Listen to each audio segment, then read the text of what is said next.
Thank you so much, Julie. Absolutely beautiful.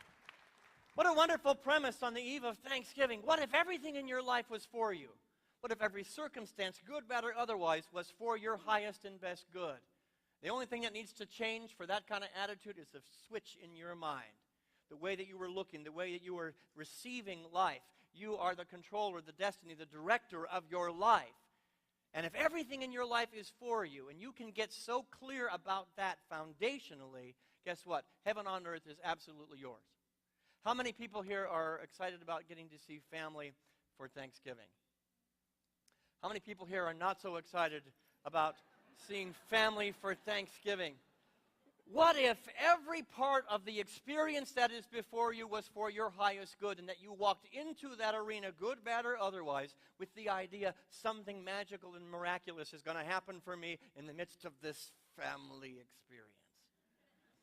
You know, I want all of you to try something with me. I'm going to try it as I get to spend time with family, just to shake things up a little bit. You know, many families join hands and they say, what are you grateful for? And they go around the circle. I'm grateful for family. I'm grateful for food. I'm grateful for my children. What if when it came to your turn, all you said was, I'm grateful that I didn't get caught? And then let it sit there for the rest of the Thanksgiving day. And have everybody wonder, what has Richard been up to now? He didn't get caught. We are in the midst of a series. This is part 2 of a series called Unshakable. Say that with me. Unshakable. And we began last week with honoring our veterans and the unshakable commitment and dedication it took to do their service, and the unshakable commitment and devotion it takes from us to realize the dreams that are in our heart. The unshakable commitment it takes to realize anything in our life, whether it's seeing the good in the midst of a difficult situation, seeing the blessings in the midst of a family environment that doesn't feel so good. Is that Honey Reuben in the room? Honey Reuben, welcome home. Woo, my life is blessed now. This is consciousness in the room, and this is joy in the room. But today we're going to carry the idea of unshakable. You're a perfect person to be here when we're talking about being unshakable. An immovable gratitude. An unbudging, unrelenting appreciation for life. How would your life be different than it is today if you were to absolutely contextualize it with, I will not budge from being grateful, no matter what is before me? What if in the midst of my darkness is the greatest blessing? To wake up each day and go, I took a breath. An amazing, beautiful, magnificent breath. I have a roof over my head. I have a car to get me someplace. I have paved roads. I get to go hang out with family. I get to hang out with friends. How blessed am I? What would your life be like if you started your day that way as opposed to, oh, good God, another morning? Oh, good morning, God. Thank you for the many blessings that I took a breath. I've got a heart beating in my chest. I have shoes on my feet. And somebody said first service, oh, what if you only have $1 in your wallet? If you have $1 in your wallet, you're in the top 90% of wealthy people on the planet. Take a moment to put things in perspective and go, wow, thank you, God, I am blessed. How would your life be different if you lived life like a pit bull with gotten a hold of gratitude and appreciation and never let it go? Ah. I did some research. You know, Thanksgiving is one of those Sunday morning messages. You go, here we go again, the gratitude talk from the minister at the Unity Church, and the same old material, and sometimes it's a little bit stale and dry, but you got to give the gratitude talk. It's Thanksgiving. So I went looking for something fresh and new, and I was just blown away that I found more articles and more information from the scientific world than I did from the spiritual world. Yeah, that's what I said. Wow. Isn't that interesting that science is moving into our territory? Could it be that the religious world has just repeated those talks one after the other and has gotten stale, that science has to come in and shake things up a little bit? I found some really fascinating information that prove that the principles that we teach on Thanksgiving and all week and all year long are absolutely true. I got some good evidence, and I want to share a little bit about that. But I want to start with, we're a church, let's start with the spiritual premise. And I went to some masters far smarter than I am. Let's put the quotes up there. Let's start with St. Paul and his letter to the Thessalonians. The people of Thessalonia, this is what he said. Say it with me with a powerful voice. In everything, give.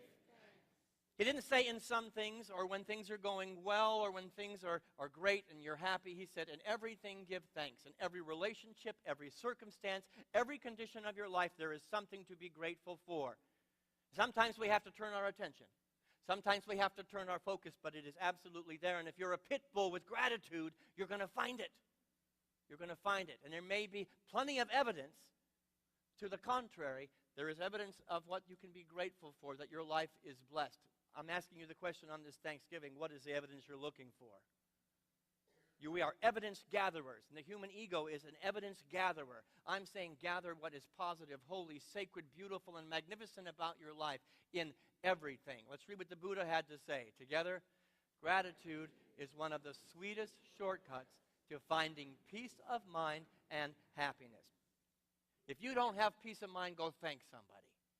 Now, that is contrary to everything the human ego will tell you. But if you're feeling unrest and uncomfortableness and you're just not feeling good in your skin, good. I'm saying that the remedy for that is to go find somebody and say, I appreciate you. That doesn't make any sense to the system of the human ego, but it makes all the spiritual sense in the world. Every spiritual master was grateful to the people that were around him, even when they were screwing up. Even when they weren't showing up the way, he found a place of gratitude. There might be something to learn from that. Find somebody and thank them. And you'll have a greater sense of peace automatically in your life. Let's go to Rumi, the great mystical poet, said this. Together, thankfulness brings you to the place where the beloved lives. In your life today, if you're not finding the face of God, go be grateful, because gratitude is going to heal you. Gratitude is a pathway to knowing God, plain and simple. Above all the principles that we teach, all of the intellectual gyrations of the spiritual path, let's simplify it and say be grateful for something, and then you are increasing the good in your life. That which you focus upon expands. That's an absolute foundational teaching at Unity, where you're giving your attention, where you're giving your focus, what you're thinking about, what you're feeling, and what you're acting upon is manifesting and magnetizing a greater expression of the heaven on earth that you seek. Your complaining is going the opposite direction. Your whining is going the opposite direction. Which direction do you want to go?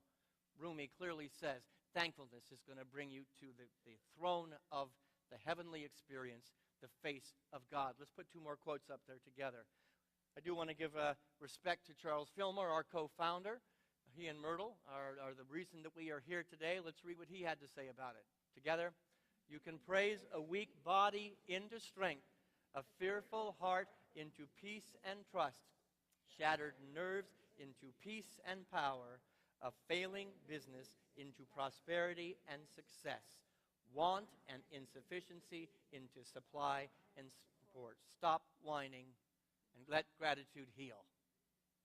I want you to hear that. And I'm speaking to myself. You know, sometimes you people come in and say, how did you know to talk about exactly what I was working on? Well, guess what? We're all one. So if I catch myself whining, I'm going to talk about it.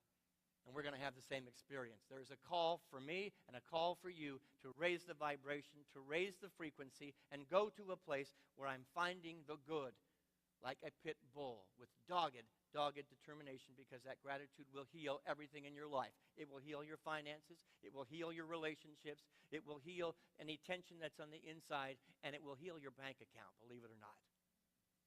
Quit telling me what you don't have, and go be grateful, and watch that bank account fill. Now, that's a pretty theory, isn't it? Well, before we get to the scientific world to prove it, let's see what Sri Sri Ravi Shankar has to say. He is the founder of the Art of Living Center, and that's a sister organization that partners with Unity North a great deal. Let's read it together. Feel grateful for your very existence and all that you have received. This will bring you a flow of prosperity and happiness. So you see, it's not just me saying, praise what you have and more of it will come. Appreciate what you do have, and more of it will come. The person who is forever cursing their life and what is missing from their life is perpetually keeping the good that they are seeking away from them. They're pushing it away from them. And I'm saying that to myself as well as I'm saying it to you. So it's a sermon that we all could learn from, individually and collectively as a human race. The time has come to start focusing on what is working and not what is not working. It's time to find that good and to call it out, to tend the garden, to water the garden, to plant the seed, to put a little bit of manure on there, and watch it grow. You know, there's manure in the process. This being human is not an easy journey, is it? It involves manure. How many of you are not looking forward to going to spend Thanksgiving with your family? There might be some manure in the environment. So here's the basic spiritual premise that I get from all these quotes that I just gave you. Unshakable gratitude will connect you with God. Unshakable gratitude will unite you with other people in your life. Unshakable gratitude will bring you prosperity, will offer you peace of mind, heart, soul, and being. It will feed your soul. It will create more joy. It will heal your body and your relationships and your affairs. Why in the world would you get up in the morning with that truth and go, good God, it's morning. Now, we teach what you focus upon expands. That's a pretty theory, isn't it? It's a nice, pretty theory. And I hear from friends, oh, you airy-fairy, mumbo-gumbo, new thought metaphysicians. You know, eating granola and being whacked out. That's a pretty theory. Prove it to me. Show me the money. Show me the evidence. Okay. Let me go to the world of science that's writing more articles about gratitude than religious people are. I went to several different studies, but I landed on 4 of them. The University of California, Davis, some of my old stomping grounds, one of the best medical schools in the country. University of Indiana, the University of Miami, and one that you might recognize called Harvard. I gathered information and tried to bring together these 4 different studies into one sort of premise that I could offer you today to prove that what Charles Filmer is saying is absolutely true. So set aside the religious mind for a moment and let's just go to science. There were 4 dimensions of gratitude that were measured in all 4 of these studies, and I want to spend some time with them and then draw some spiritual parallels. Let's put them up there right now. This is what they began to measure with gratitude: the intensity, the frequency, the span, and the density. Not necessarily words that we use in a spiritual context, but they have absolutely spiritual meaning. Let's begin with the intensity of your gratitude. Let me ask you a question. How intense is your gratitude? When you make a decision whether gratitude is healing or not, how intensely do you allow yourself to feel and to feel at depth? This is the depth of feeling from a mild appreciation, oh, I notice it's a nice sunset, to tears that flow when something so beautiful and magnificent happens within you that you cannot help but realize how blessed you are. How many people have treated getting up in the morning with the sense of awe and wonder that it deserves, then let tears flow? What an amazing life we live in. The scientists were measuring the intensity, and most poor souls are walking around the planet at a very surface level of gratitude. I'm saying, and the scientists were saying, they were measuring, and they have the brain waves to show it. I'll show you in a moment. To say that the deeper you feel, the more intensely you feel gratitude, the more byproduct there's going to be in your environment and in your world. I'm saying as a spiritual practice, we need to get more vulnerable and just be grateful when they think we're nuts. What if the darkest hour, and you're saying, I'm grateful for something here, and you let yourself cry, that even in my pain, even in my darkness, I'm going to cry because there's something of beauty here. I'm living life as a pit bull. So unshakable gratitude says, let yourself feel and feel deeply. There's a frequency here, and then there's a frequency here. And if nothing is changing at this frequency, go to a deeper level of intensity with feeling gratitude. Up your game. Here's the other thing they mentioned, frequency. Unshakable gratitude is not a one-time occurrence. The people who took part in these studies were absolutely challenged and paid to regularly have a place of gratitude, to regularly have a mindset that says there's a lot of things going on. And a lot of people will say, oh, if you ask them, well, I'll give you one thing I'm grateful for. And then they immediately go, but all the rest of this stuff sucks. You know those people? We have a tendency, the human ego wants to find evidence on the other side. So we say, okay, I'm grateful I have a nice warm coat today. Oh, but these shoes are uncomfortable. That they are measuring the frequency of all the things that are happening at the very same time that we're absolutely calling for our attention. You see, this means that my gratitude has to no longer be a hobby. It has to be a state of existence. It's not a one-time occurrence. And I know people who said, well, I prayed once, I was grateful once, and it didn't work. And I did it for a whole 3 days. It has to be integrated into the system of your day-to-day language, your day-to-day thinking, your day-to-day feeling, and your day-to-day actions, or it will not have the effect. So, the frequency, how often are you being grateful? Then there's the span. Now, that's the word, the span of your gratitude. This is what they said in the studies. The number of different things for which a person can be grateful for at the same time. Unshakable gratitude is not localized, just as God is not localized in any church or any person or any prophet or any Messiah. There is no less God in you than there is in me. And there's no less God in you than there is in the person I'm really grateful for. Let me have the pit bull determination to find it, to call it out, even if it is difficult. So I'm grateful for more than one thing at the same time. And this reminded me of my friend Dawn Gowing. How many know Dawn? Dawn's in the back of the room there. She's going to laugh. I'm going to tell this story. She was making fun of me about it. Susie and I had had a particularly beautiful day, and we wanted to go bring, Dawn and I share a frosted coffee from a Chick-fil-A addiction. And we said, it's been such a beautiful day, let's share something, and let's call Dawn up and bring her her drug. And we sat there having a frosted coffee, so our taste bud was being delighted. And I was having wonderful company with one of the most beautiful people in my life, one of the people I appreciate. I'd had a wonderful day with my wife. We didn't have one argument through the day. That was good. And what Dawn noticed, and Susie noticed, is I was having a love affair with this velour tablecloth. She had a tablecloth on her table that was heaven. And I was caressing this tablecloth. And we began to laugh about my obsession with the feeling of that. And I realized in that moment it wasn't about the tablecloth. The tablecloth was just one sensory thing in relationship to the friendship, to the marriage, to the stuff that we were drinking, to the energy that was being shared. She had some incense going on, so it smelled good. And in that moment, this was nothing more than a reflection as I am grateful for everything in the environment of my life in this now moment. Dawn, when can we move in? But the reality is that kind of experience is available to you all the time. Don't localize where the good can be found, but have an expansive consciousness that says there's good everywhere. And there's a scripture that says, I believe it was Jacob who woke up from a dream and said, surely God was here and I didn't know it. Surely the presence of God was here the whole time and I was asleep to it. I'm saying that most poor souls on this planet are asleep to it. And this Thanksgiving, I want you to have a span of awareness that is so intense that you can have a love affair with a simple tablecloth of velour on your table. What's See, prayer does work. Something tells me I'm going to have a velour tablecloth under the Christmas tree this year.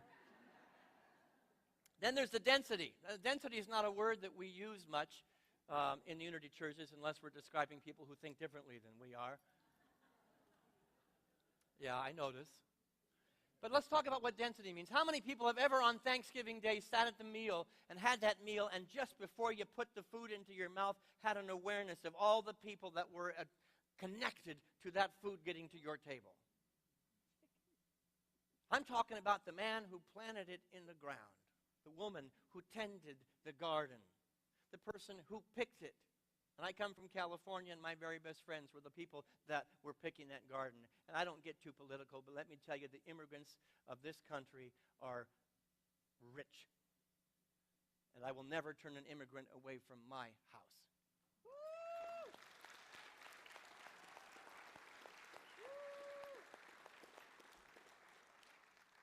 And that may be offensive to some people here. It's just who I am, and I'm being authentically who I am. But the density, the people that trucked it to Georgia from California to get on my plate, the people who cooked it. And I found I grew up in an environment where the men in particular were not very mindful of all the work that went in to get that food on that table. And when I began to disrupt the system, the pattern of my male-dominated upbringing, suddenly the gratitude of my heart was infectious. and it infected his system. And I can't tell you how grateful I am to hear my father say, "Thank you, Nelda. This was a beautiful meal. I really appreciate it. Sit down, let me do the dishes."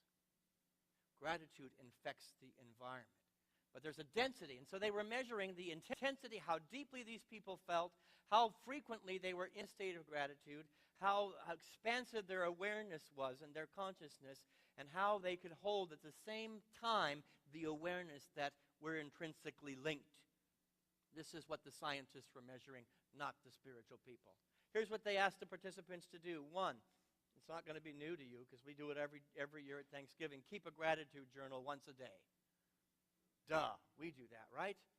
But the scientists went a step further. Not just a gratitude journal that you had on your nightstand that when you went to bed you wrote something you were thankful for. It was a book that walked with you. You carried it close. And when you noticed something good, you stopped, you paused, and you went, "I'm blessed." You're driving down the road and you see something beautiful, you stop, you pull the car over, you pull out the book and go, "I am blessed. I am blessed." And they were measuring with these participants, those that did it, those that did not. They were to write a note of gratitude to somebody. Right now, there's somebody in your life that you're thinking about that has touched your life and impacted your life. When was the last time you wrote them a note? These participants were challenged by the scientists to write a gratitude note and not just do it once, but make it a regular practice of telling people with a short note, "You have made a difference in my life." This is dealing with density and span and frequency of gratitude. Here's the one that was most fascinating to me. They were given money. All the participants were given money, and they could only do one thing with it: give it away to somebody else. And they experienced indirect gratitude. They couldn't spend the money on themselves, but they had to give it to somebody else. And they got to experience the intensity of watching somebody receive that gift. How many people remember the moment when you were a child, maybe hopefully you got it when you were a child and not a teenager, when the look on your mother's face when you gave her a gift that made her cry was more meaningful than the gift that she gave you under the tree? There was a moment of epiphany that I think our selfish humanity could learn today over and over and over. The power and the healing power of gratitude is far more profound when you cry because you saw somebody else benefit from something that you did. The scientists were measuring that. They were asked to stop and pause regularly to feel grateful and to thank someone mentally, and to thank their life mentally. What does that sound like to you from a spiritual concept? Stop, pause regularly, and remember how blessed you are. What does that sound like? Sounds like meditation and prayer to me. Not the same language that we use, but the same principle being done in a laboratory, being measured by the left brain as well as the right brain. And finally, they were to verbally express gratitude on a regular basis. To not play small with that incredible gift. It costs you nothing to say thank you. This was being measured by scientists, and then they were to surround themselves with others who were grateful. We teach all the time here, you become like the people you're hanging out with. The participants in this study were told to go hang around with grateful people and to measure how they felt in relationship to them. But they were told not to be superficial with that. You know, there's the superficial at the one level. We're talking frequency again. "Oh, I appreciate you because you're great."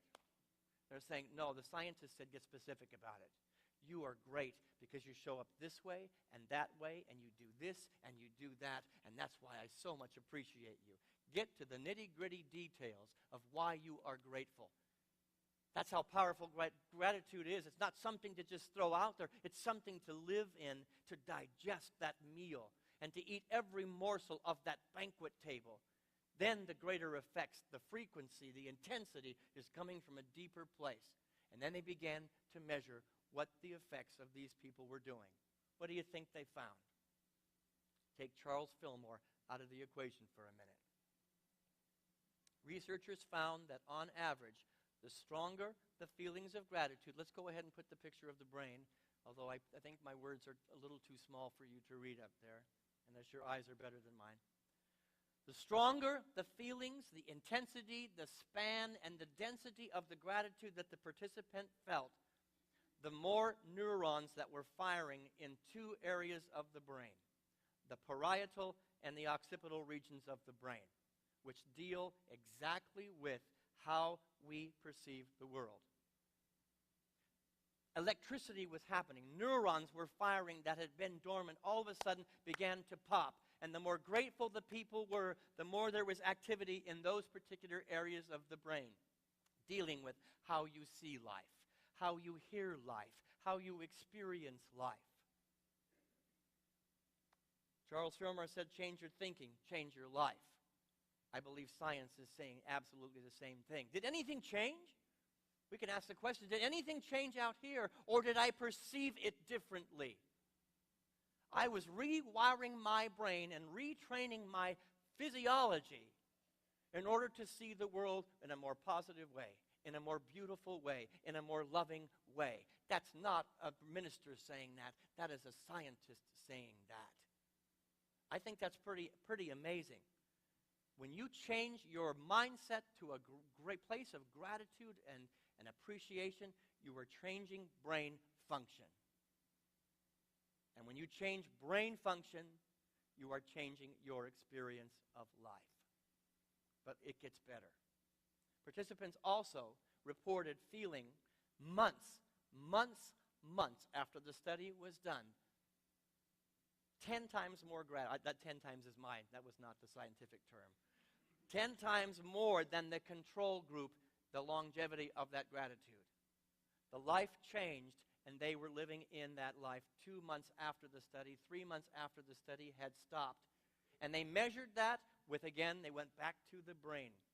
And the I'm going to make sure I pronounce this correctly for the scientists in the room, the pregenual anterior cingulate part of the brain. It's that orange piece up there, which deals directly with the predicting of the effect that one's action has on other people. This part of the brain is dealing with how you are relating to other people in your life and how they are perceiving you. Now, let me make a bold bridge here from the scientific realm to my religious mind that says basically, not only are you seeing the world differently, but the world is seeing you differently. You become a more attractive human being. And I said first service, and I don't know if they found it funny, gratitude makes you sexy. Plain and simple. And it's in this beautiful cycle of energy, of exchange. The parts of our brain that are living in that cycle and in that circle, I see the world differently, I act differently, I think differently, then I attract to me more reasons to be grateful. I am magnetizing to me people who think that I'm pretty attractive because I'm living at a higher vibration of being. I'm no longer the negative ninny. I'm the positive proprietor of gratitude. And that's not a religious person saying that. That is the University of California, the University of Miami, the University of Indiana, and Harvard University saying it. There might be something to living gratitude, not just once a year on Thanksgiving. Let's make a gratitude journal, but making it an integrated part of the circle of our being, our day-to-day living, breathing, and expressing. I want you to soak that in.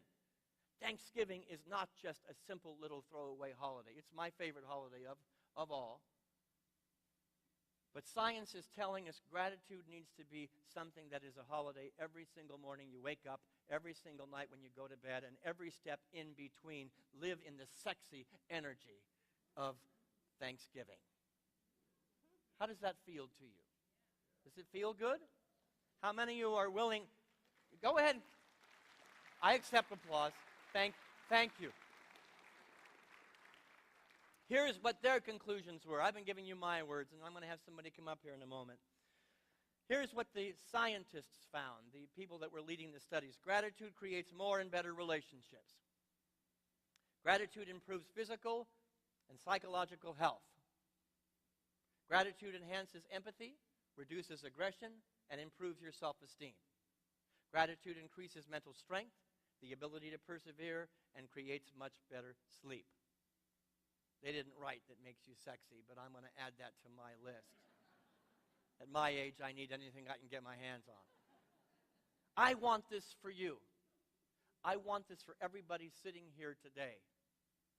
An expansive life at a high vibration where you are witnessing and beholding the miracle of existence and the miracle of attracting to yourself everything you deserve, everything you have earned, everything you are worthy of as a child of God. But you are the causal reality of that, not anybody else, not any family member, not any church, not any teaching. You become the radiating center of cause. That's what Thanksgiving is about. And this year, so instead of maybe going to the family gathering and saying, thank you, God, I didn't get caught, you can say, thank you, God, I am getting caught.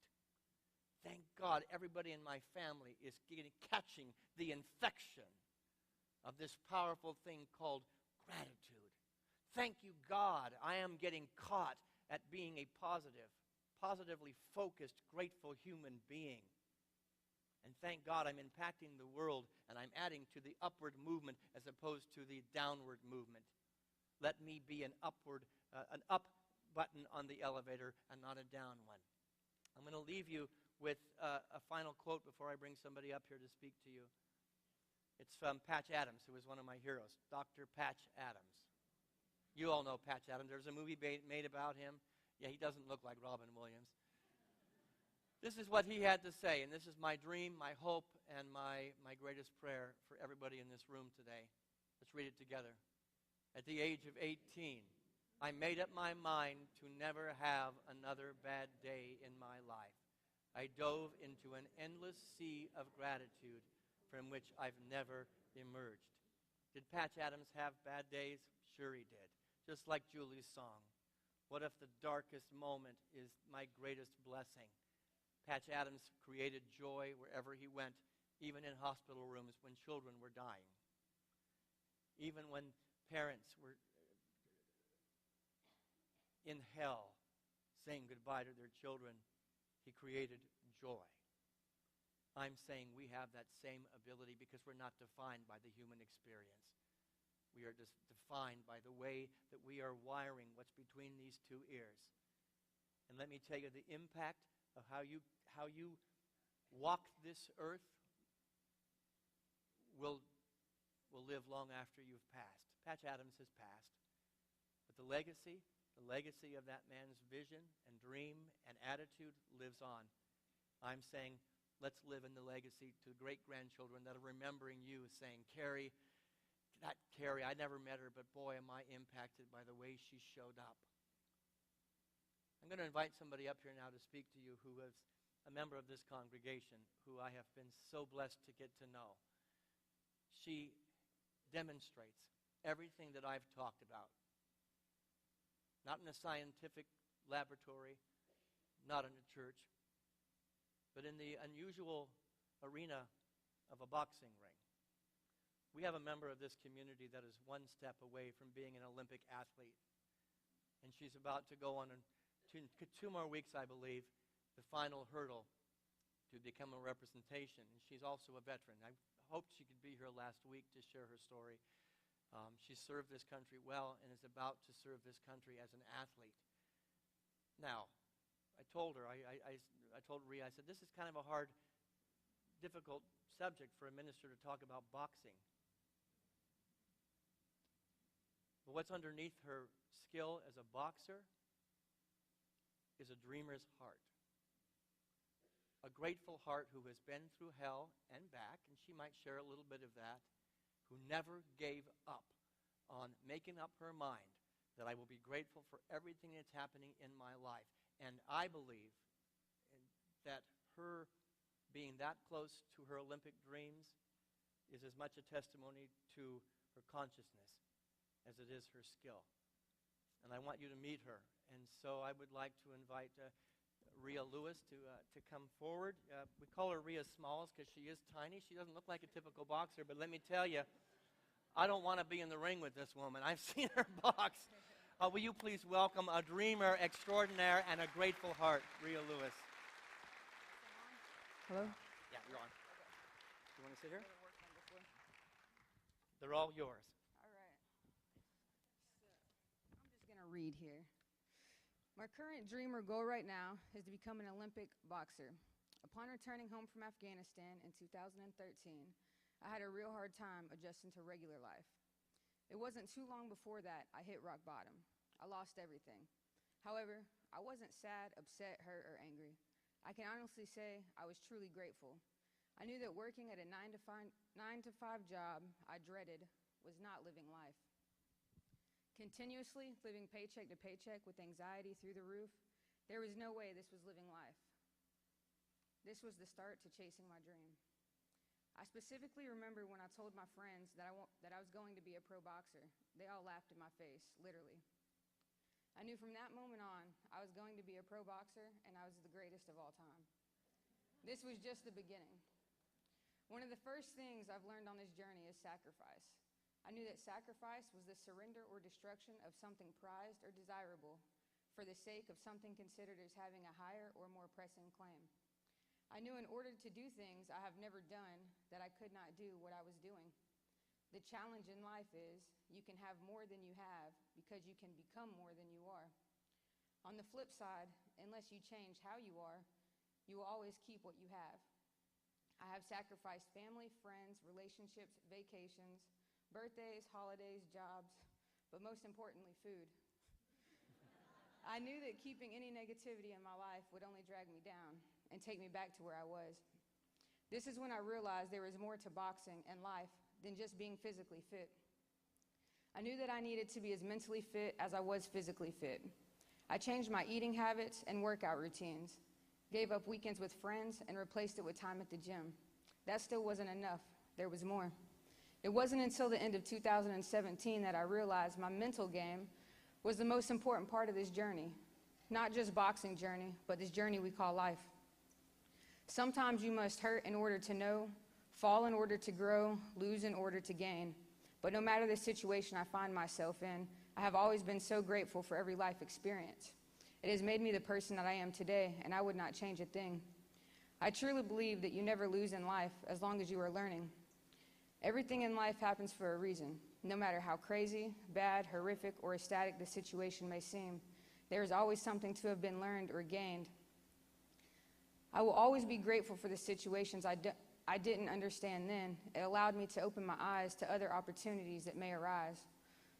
Learning that I am in control of my mind and knowing and believing that I can do anything I put my mind to has been the best lesson of all. I'm so thankful for those who laughed in my face and for those who constantly supported me. All have made me stronger, and this journey has not been easy, but you will never see less than a smile on my face.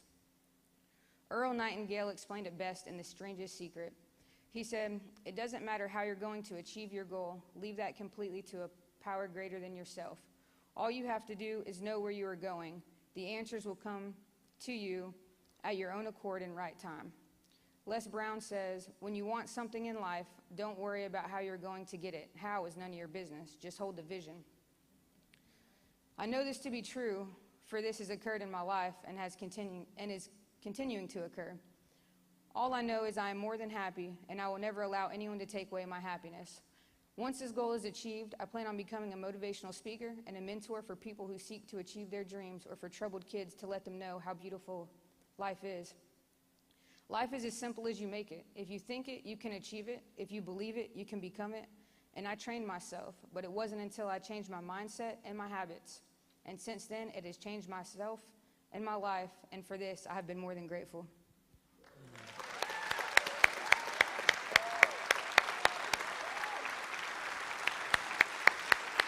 There you go.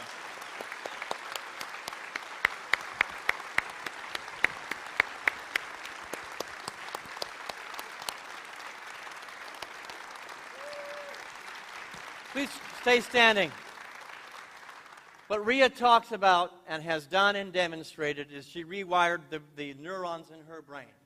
When life pulled her down, she stayed true to the vision. And I heard you clearly say that.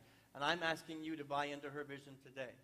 And to know where two or more are gathered in the name of vision, that we're rewiring the congregational neurons, and we can see her as an Olympic. How exciting would it be to, when the Olympics come around the next time, to be able to see her and say, I'm a part of that dream. I'm a part of watching the principles that my church teaches in a boxing ring. And so I'm going to invite you to simply be grateful for the beautiful words that Rhea has shared today. Be grateful that the energy that she has shared with you, that your dreams are also maybe realized. It may not be in a boxing ring, but you're in the boxing ring of the human experience. And the exchange of energy has now rewired not only your brain, but the community as a whole and humanity as a whole. Take a moment in the silence to just absolutely bless this beautiful, beautiful demonstration of everything that we teach.